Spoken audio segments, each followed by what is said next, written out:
Hello friends, सुमन science classes में आपका एक बार फिर स्वागत है। जनरल साइंस के सीरीज में आज पार्ट 2 देखेंगे, जिसमें आज 20 क्वेश्चंस लेकर आए हैं, जो कि ये भी प्रीवियस एग्जाम में आए हुए क्वेश्चंस हैं और इनका भी हम लोग काफ़ी डिस्कशन करेंगे। तो चलिए फ्रेंड्स, सेशन को शुरू करते हैं। और सेशन शुरू करने से पहले एक रिक्वेस्ट, चैनल पर नए हैं तो चैनल को सब्सक्राइब कर दें, सेशन को लाइक कर दें, साथ ही साथ बेल आइकन बटन को प्रेस कर दे ताकि आने वाले वीडियोज का नोटिफिकेशन सबसे पहले आप तक पहुंच सके। तो चलिए सेशन को शुरू करते हैं। क्वेश्चन नंबर फर्स्ट कहता है कि वर्ड प्रोसेसर यानी स्प्रेडशीट उदाहरण है। वर्ड प्रोसेसर स्प्रेडशीट उदाहरण है। किसका उदाहरण है? तो ये है एप्लीकेशन सॉफ्टवेयर का। किसका है? एप्लीकेशन सॉफ्टवेयर का। इसमें के अंतर्गत photo editing, Microsoft Excel, Microsoft Word, ये सभी जो एप्लीकेशंस हैं ये सभी आ जाते हैं। ठीक है, तो चलते हैं दूसरे क्वेश्चन की तरफ। दूसरा क्वेश्चन कहता है आईसी चिप का निर्माण किया जाता है। आईसी चिप का निर्माण किया जाता है फाइबर से, सेमीकंडक्टर से, प्लास्टिक से और उपयुक्त में से कोई नहीं। तो मेरा ऑप्शन कौन सा हो जाएगा? ऑप्शन नंबर बी, सेमीकंडक्टर से। आईसी चिप का पहले फुल फॉर्म देख लेते हैं हम लोग। क्या होता है आईसी चिप का फुल फॉर्म? तो आईसी चिप का फुल फॉर्म होता है इंटीग्रेटेड सर्किट।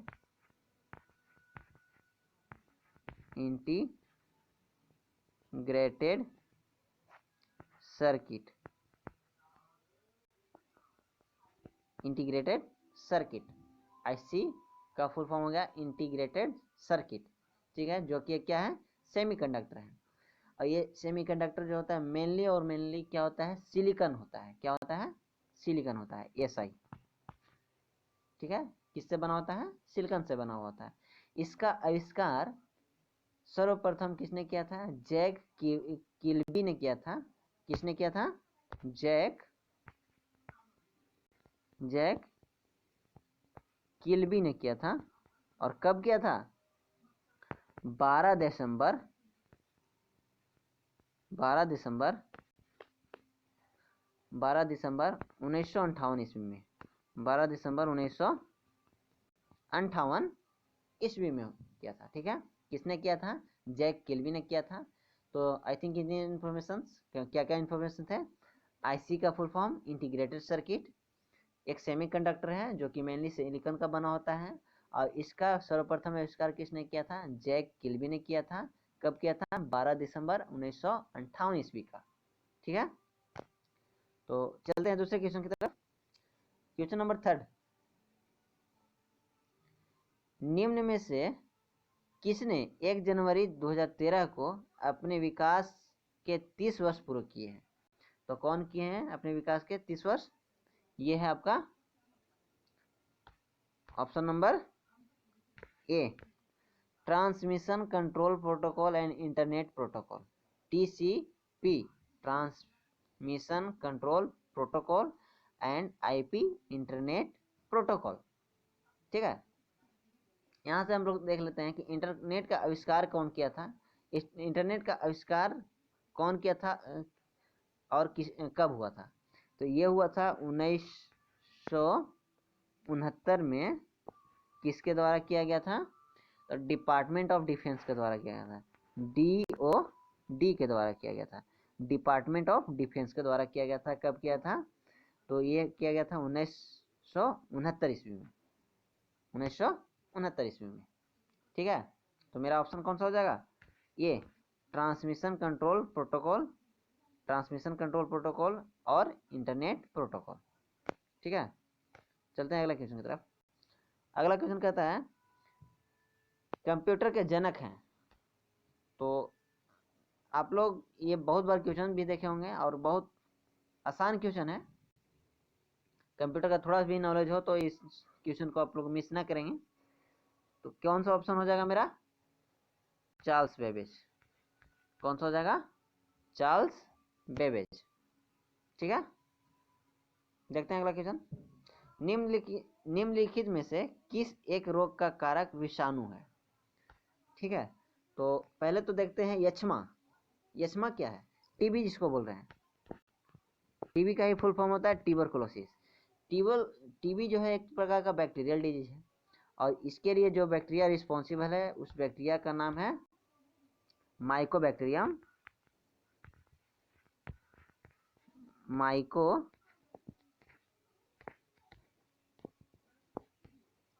माइक्रोबैक्टीरियम ट्यूबरकुलाई। माइकोबैक्टीरियम ट्यूबरकुलाई, ठीक है, माइकोबैक्टीरियम ट्यूबरकुलाई। दूसरा देखते हैं टाइफाइड। टाइफाइड भी एक तरह का बैक्टीरियल डिजीज है, ठीक है, जो कि कौन से बैक्टीरिया से होता है? साल्मोनेला टाइफी बैक्टीरिया से होता है, ठीक है। थर्ड देखते हैं इन्फ्लुएंजा। इन्फ्लुएंजा किस चीज से होता है? तो ये वायरस होता है। किस चीज से होता है? वायरस से होता है। इन्फ्लुएंजा एक तरह का वायरल डिजीज है, और इसके वायरस को ही हम लोग किस नाम से जानते हैं? इन्फ्लुएंजा वायरस के नाम से जानते हैं।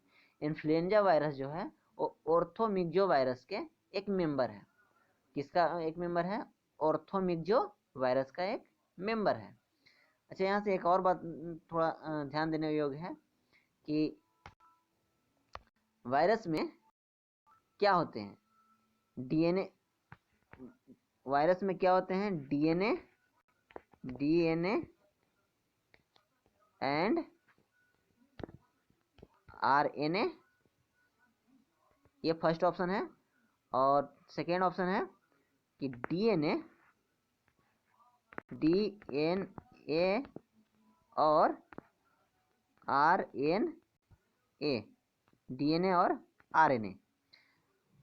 क्वेश्चन क्या है एक कि काफी बार ये क्वेश्चन पूछा भी गया है, यहाँ पे क्वेश्चन नहीं है, बट यहाँ पे ये क्वेश्चन आया तो इससे रिलेटेड मैं बता दे रहा हूँ कि अगर कहीं क्वेश्चन पूछ दें कि वायरस में क्या पाया जाता है? डीएनए एंड आरएनए और डीएनए और आरएनए, तो क्या बोलेंगे? ऑप्शन मेरा कौन सा होगा? डीएनए और आरएनए। डीएनए एंड आरएनए मारेंगे तो गलत हो जाएगा। डीएनए और आरएनए एक साथ वायरस में कभी नहीं पाए जाते, या तो डीएनए पाया जाएगा या फिर आरएनए पाया जाएगा, ठीक है, कोई एक पाया जाएगा, दोनों नहीं एक साथ पाए जा सकते हैं, ठीक है। तो इन्फ्लुएंजा वायरस जो है उसमें क्या पाया जाता है? आरएनए वायरस पाया जाता है। कौन सा वायरस पाया जाता है? आरएनए वायरस पाया जाता है, आरएनए वायरस, ठीक है। चलते अगले क्वेश्चन की तरफ। क्वेश्चन नंबर 6, निम्नलिखित में से क्या करने के लिए वर्ड प्रोसेसर के प्रयोग की संभावना अत्यधिक है? वर्ड प्रोसेस की बात कर रही है, तो क्या है? ऑप्शन कौन सा हो जाएगा? बायोग्राफी टाइप करने के लिए। यहाँ से देखिए ना, वर्ड प्रोसेसर का किस लिए करेंगे? तो बायोग्राफी टाइप करने के लिए, ठीक है। Question number 7। क्वेश्चन नंबर 7 कहता है इंटरनेट क्या है? नेटवर्कों का बड़ा नेटवर्क होता है। किसी बिजनेस के लिए आंतरिक कम्युनिकेशन सिस्टम होता है। भारत सरकार का कम्युनिकेशन सिस्टम है। उपरोक्त में सभी। तो ऑप्शन मेरा कौन सा हो जाएगा? इंटरनेट जो है वो ढेर सारे नेटवर्कों का एक बड़ा नेटवर्क है, ठीक है। ढेर सारे नेटवर्कों का क्या है? एक बड़ा नेटवर्क है। Option number A. Question number 8, computer पर क्रिएट की गई फाइल की हार्ड कॉपी किस डाटा को रेफर करती है? फ्लॉपी डिस्क पर सेव, प्रिंटर पर प्रिंटेड, टेप ड्राइवर पर बैक्ड अप, और बतौर ईमेल प्रेषित। तो ऑप्शन कौन सा हो जाएगा मेरा? प्रिंटर पे ही तो भेजा जाता है। टाइप किसी भी चीज़ को कंप्यूटर में अगर हम लोग टाइप करते हैं फाइल को और उसको हार्ड कॉपी के रूप में हमको लेना है, तो हम लोग किसको रेफर करते हैं? प्रिंटर को रेफर करते हैं, ताकि वो वहां से हार्ड कॉपी निकल कर बाहर आ सके, ठीक है। तो ऑप्शन मेरा कौन सा हो गया? प्रिंटर पर प्रिंटेड, ठीक है। नेक्स्ट क्वेश्चन, लॉजिक गेट क्या है? लॉजिक गेट क्या है? एक सॉफ्टवेयर है, एक प्रकार का सर्किट है, एक विशेष सीडी है, एक कंप्यूटर गेम है। तो मेरा ऑप्शन कौन सा हो जाएगा, एक विशेष प्रकार का सर्किट है। कौन सा हो जाएगा ऑप्शन, एक विशेष प्रकार का सर्किट है। ठीक है, ये और कैसा सर्किट है, इलेक्ट्रॉनिक सर्किट है। ठीक है, ये लॉजिक गेट का अगर डेफिनेशन देखें तो ये मेनली क्या करता है, तो इनपुट और आउटपुट डाटा के बीच के तार्किक संबंध को स्थापित करता है। इनपुट डाटा और आउटपुट डाटा के बीच के तार्किक संबंध को स्थापित करता है। कौन करता है, ये लॉजिक गेट। ठीक है, इलेक्ट्रॉनिक सर्किट है। लॉजिक गेट जो होता है मुख्यतः 5 होते हैं। मुख्य रूप से लॉजिक गेट जो होते हैं वो 5 होते हैं। कौन कौन होते हैं हम लोग देख लेते हैं। फर्स्ट होता है और होता है, नोट होता है, एंड होता है, नैंड होता है, नैंड होता है और नोर होता है। कौन कौन, और होता है, नोट होता है, एंड होता है, नैंड होता है और नोर होता है। ठीक है, तो आई थिंक समझ गए होंगे मेरा ऑप्शन कौन सा था, एक प्रकार का इलेक्ट्रॉनिक सर्किट है। ठीक है, चलते हैं अगला question. Question number 10, tally software का प्रयोग किस काम के लिए किया जाता है। टैली सॉफ्टवेयर का काम क्या है, तो इसका काम है मेनली अकाउंटिंग, डीपीटी, संचार, नेटवर्किंग और अकाउंटिंग। तो ऑप्शन कौन सा हो जाएगा मेरा, अकाउंटिंग। इसका काम मेनली व्यापारियों द्वारा किया जाता है हर हिसाब को कंप्लीट करने के लिए, यानी कि किसी भी हिसाब को कंप्लीट करने के लिए, किसी हिसाब को रखने के लिए स्टोर रूप से एक आंकड़ा किसका उपयोग किया जाता है, टैली का उपयोग किया जाता है। ठीक है,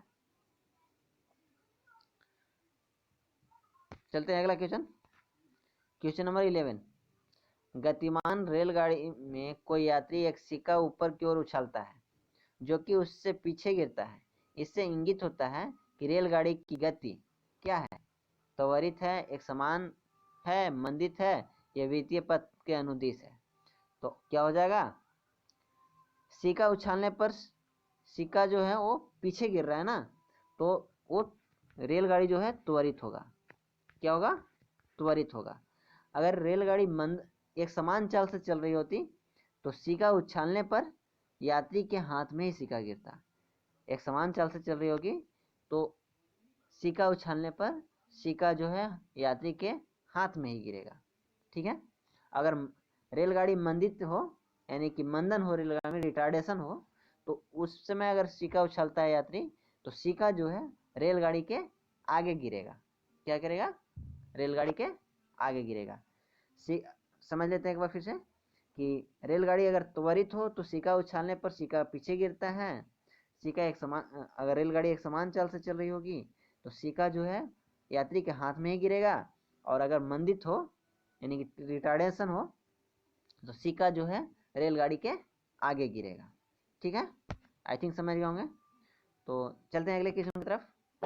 क्वेश्चन नंबर 12, यदि पृथ्वी के वायुमंडल से CO2 गायब हो, यदि पृथ्वी के वायुमंडल से CO2 गायब हो जाती है तो पृथ्वी की सतह का तापमान होगा, क्या होगा, वृद्धि होगी, कमी होगी, ऑक्सीजन एकाग्रता पर निर्भर एक समान ही रहेगा। तो क्या हो जाएगा मेरा ऑप्शन, ऑप्शन हो जाएगा बी, कमी हो जाएगी। पृथ्वी पर जो टेम्परेचर है मेनली किसके कारण है, CO2 के कारण है। कार्बन डाइऑक्साइड की एक लेयर है जो कि पृथ्वी से सूर्य से आने वाली जो उष्मा होती है पृथ्वी पर, वो जब टकरा करके उष्मा से जब टकरा कर फिर से वापस जाती है तो ये CO2 का जो परत है वो उसको वायुमंडल में ही रोका हुआ रहता है, जिससे क्या होता है पृथ्वी का टेम्परेचर जो है वो बढ़ जाता है। CO2 जो है एक आवरण बना रहता है जिससे उस आवरण को जो है मेरा टेम्परेचर पार नहीं कर पाता है। और अगर टेम्परेचर CO2 हटा लिया जाए तो क्या हो जाएगा, इसका जो टेम्परेचर है पृथ्वी का वो घट जाएगा, और घट करके कितना हो जाएगा, ये हो जाएगा -18 डिग्री सेल्सियस, -18 डिग्री सेल्सियस। अगर इसको फ़ारेनहाइट में देखें तो -0.4 डिग्री फ़ारेनहाइट है, -0.4 डिग्री फ़ारेनहाइट। और सेल्सियस में देखें तो -18 डिग्री सेल्सियस चला जाएगा, ठीक है। और नॉर्मली जो पृथ्वी का टेम्परेचर होता है वो कितना होता है, 14 to 15 डिग्री, 14 वेरी करते रहता है, कहीं 14 देगा कहीं 15 देगा, 14 to 15 डिग्री सेल्सियस। फ़ारेनहाइट में इसी को देखें तो फ़ारेनहाइट में ये होता है 57.2 to 58.2 degree Fahrenheit normal temperature होता है पृथ्वी का, ठीक है। तो आई थिंक समझ गए होंगे। ऑप्शन कौन हो जाएगा मेरा, कमी हो जाएगी, और कमी होकर के कितना चला जाएगा, -18 डिग्री सेल्सियस। नेक्स्ट क्वेश्चन, निम्नलिखित में से किस एक की अधिकतम आवृत्ति है, निम्नलिखित में से किस एक की अधिकतम आवृत्ति है, किसकी है, तो कॉस्मिक किरणों की, किसकी है, कॉस्मिक किरणों की, ठीक है। चलते हैं अगले क्वेश्चन की तरफ। आईसी चिपों का निर्माण किया जाता है, फिर से क्वेश्चन रिपीटेड, आईसी चिपों का निर्माण किया जाता है, किससे किया जाता है, सेमीकंडक्टर से। अभी तो बताया पीछे, किससे किया जाता है, सेमीकंडक्टर से किया जाता है। आईसी का फुल फॉर्म क्या होता है, इंटीग्रेटेड सर्किट, ठीक है। और चलते हैं अगले क्वेश्चन की तरफ। मानव शरीर में मलेरिया निम्नलिखित में से किस एक कारण होता है, मानव शरीर में मलेरिया निम्नलिखित में से किस एक कारण होता है, जीवाणु, विषाणु, मच्छर, प्रोटोजोआ। तो किसके कारण होता है, प्रोटोजोआ के कारण होता है, ठीक है। किसके कारण होता है, प्रोटोजोआ के कारण। कौन सा प्रोटोजोआ होता है, प्लाज्मोडियम, प्लाज्मोडियम, ठीक है, प्लाज्मोडियम। इसको जो वाहक होता है वो कौन होता है, मच्छर होता है। वाहक कौन होता है, वाहक पूछे तो मच्छर, कारण पूछे तो प्रोटोजोआ, ठीक है। चलते हैं अगले क्वेश्चन की तरफ। अगला क्वेश्चन कहता है कि निम्न ग्रहों में से किसे पृथ्वी का जुड़वा भी कहा जाता है, पृथ्वी का जुड़वा किस ग्रह को कहा जाता है, तो किसे कहा जाता है, शुक्र को कहा जाता है। किसको कहा जाता है, शुक्र को पृथ्वी का जुड़वा कहा जाता है, ठीक है। चलते हैं अगला क्वेश्चन। मंगल ग्रह को लाल ग्रह भी कहते हैं, मंगल ग्रह को क्या कहते हैं, लाल ग्रह के नाम से भी जानते हैं, ठीक है। नेक्स्ट क्वेश्चन, शुष्क बर्फ किसे कहते हैं, शुष्क बर्फ किसे कहते हैं, ठोस कार्बन डाइऑक्साइड का, द्रव कार्बन डाइऑक्साइड का, द्रव नाइट्रोजन का, या द्रव अमोनिया का। तो कौन सा ऑप्शन हो जाएगा, ठोस कार्बन डाइऑक्साइड का।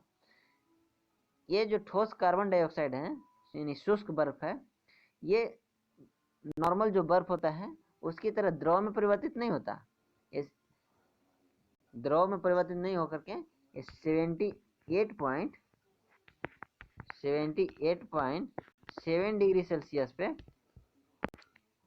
78.7 डिग्री सेल्सियस तापमान पे ये क्या होता है, तो ठोस से डायरेक्ट गैस में परिवर्तित हो जाता है, ठोस से किस में परिवर्तित होता है, गैस में परिवर्तित हो जाता है, ठीक है। अगले क्वेश्चन, उष्मा का सबसे अधिक कुचालक होता है, उष्मा का सबसे अधिक कुचालक कौन सा होता है, पारा होता है, ठीक है। कौन होता है, पारा होता है, मरकरी होता है। अच्छा, पारा जो होता है उष्मा का सबसे अधिक कुचालक होता है, लेकिन विद्युत का सबसे अच्छा सुचालक माना जाता है, ठीक है। विद्युत का सबसे अच्छा सुचालक माना जाता है, बट उष्मा का सबसे अधिक कुचालक माना जाता है। कुचालक और सुचालक में डिफरेंस तो समझते ही होंगे आप लोग, ठीक है। तो चलते हैं अगला क्वेश्चन। अगला क्वेश्चन कहता है, क्वेश्चन नंबर 19, यूरिया में उपस्थित होने वाले तत्व कौन से हैं। तो पहले तो यूरिया का केमिकल फॉर्मूला देख लेते हैं। यूरिया का केमिकल फॉर्मूला क्या होता है, NH2 whole 2 CO, NH2 whole 2 CO, NH2 whole two CO। ठीक है, इसको ऐसे भी लिख सकते हैं। कैसे लिखेंगे इसको? NH2CO sorry NH2C double bond O NH2, इस तरह से भी लिख सकते हैं इसको। NH2CO NH2 इस तरह से भी लिख सकते हैं। तो इसमें देख लेते हैं कौन कौन सा इसमें एलिमेंट्स है। नाइट्रोजन है, हाइड्रोजन है, कार्बन है और ऑक्सीजन है। ठीक है, तो मेरा ऑप्शन कौन सा हो जाएगा? नाइट्रोजन, कार्बन, हाइड्रोजन, नाइट्रोजन और O प्लस, ऑक्सीजन प्लस। ठीक है, ऑप्शन कौन सा हो जाएगा? Option number D. ठीक है, तो आज के और अंतिम क्वेश्चन, आज का अंतिम क्वेश्चन कहता है बेंजीन में सिग्मा और पाई बंध की संख्या कितनी है? सिग्मा और पाई बंध की संख्या कितनी है? तो ये है, सिग्मा की संख्या है 12 और पाई बंधन की संख्या कितनी है? 3। बेंजीन की स्ट्रक्चर देख लेते हैं। बेंजीन की स्ट्रक्चर देखते हैं, यहां से कंफर्म हो जाएगा। तो 1 2 पाई बॉन्ड्स 3 होते हैं। तो 1 2 और 3, ये 3 पाई बॉन्ड्स हो गए। ठीक है, और सिग्मा बॉन्ड्स कौन कौन से हो गए? 1 2 3 4 4 5 6, ये 6 हो गया। और साथ ही साथ इसमें हाइड्रोजन भी तो लगा हुआ रहता है, हर कॉर्नर पे हाइड्रोजन लगा हुआ रहता है। ठीक है, तो 6 ये बॉन्ड्स और 6 हाइड्रोजन से लगा हुआ बॉन्ड। ठीक है, हाइड्रोजन से लगा हुआ बॉन्ड 6। तो टोटल कितना होगा? सिग्मा बॉन्ड्स कितना होगा? ये सिग्मा बॉन्ड कौन कौन से हैं? ये, यानी कि 1 2 3 4 5 6 7 8 9 10 11 और 12। तो सिग्मा बॉन्ड की संख्या कितनी हो गई? 12। सिग्मा बॉन्ड की संख्या 12 और पाई बॉन्ड्स की संख्या कितनी हो गई? 3। तो मेरा ऑप्शन कौन सा हो जाएगा? सी, ऑप्शन नंबर सी। तो फ्रेंड्स, आज का सेशन यही समाप्त होता है। वीडियो कैसा लगा कमेंट बॉक्स में जरूर बताएं, और सेशन अच्छा लगा हो तो सेशन को लाइक करें, सब्सक्राइब करें और साथ ही साथ बेल आइकन को प्रेस कर दें। Thanks for watching.